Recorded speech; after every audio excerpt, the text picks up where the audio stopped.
Spring, the ambiguous hamster, and Mausropa is shocked by the sound of silence, or at least the quiet whispers of diplomacy. In Crimsonia, the repeated defeats and the loss of much territory has weakened the government of First Citizen Laurel. She has survived each challenge to her authority, until word comes from Citizen General Acorn of the retreat from Friesla, hot on the heels of the news of the defeat of the coalition forces in Adorn. It is too much. Many of Laurel's senators cross the floor.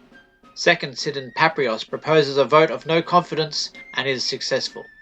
Laurel is ousted from authority, and Paprios is now First Citizen. Some diehards in Laurel's cabinet urge her to order the military to declare martial law and assume control of the Senate. Her response is firm. Cause civil war? Overturn the principles of democracy we were fighting to preserve? I don't think so. Laurel steps down and leaves the capital. First Citizen Paprios immediately dispatches couriers to his commanders in the field, ordering them to ask for terms of ceasefire with the Maustrians. Ships are sent also to Zurin and Manath, informing them of the change of government and advising them to make the best possible arrangements for peace they can. In Manath, the old prince hears the news only a few hours after learning of the death of Grand Admiral Harnship. Harnship has been effectively governing the nation, with the old prince simply a figurehead. When asked what should be done, the ancient ruler simply says, "My son will know what to do. Ask him."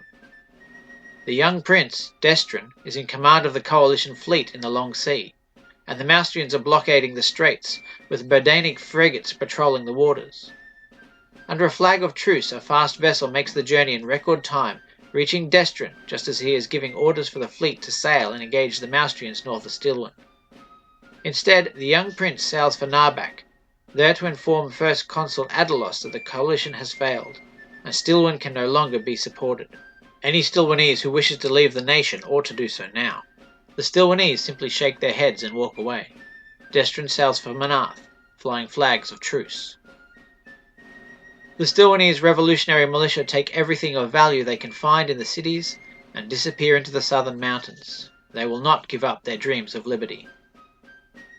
In Zurin, Prince Adalbert does his best to rally the remaining coalition partners, calling on them to hold firm and negotiate together, hoping to gain the best possible outcome for the defeated nations. But he calls in vain. Crimsonia and Manath quickly accept Maustrian terms. Reparations and forces held in bond for good behaviour.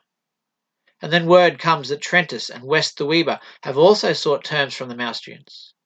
Zurin simply cannot stand alone against all of Mausropa.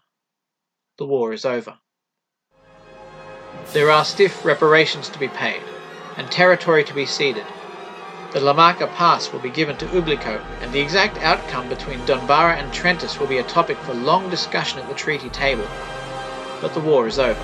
Maustria has conquered Tiplef Nazim, occupied Stilwyn, and defeated the grand armies of the coalition in battle. Gudarian, Fapelt, Flavisham, the triumvirate of Maustrian generals have covered themselves and their troops with glory. But there are still questions unanswered. What will become of Prince Stepka, imprisoned in the Bergkäse? And who will sit on Gustav's throne as monarch of Maustria, greatest in all of Mausropa? And how long can they keep the peace?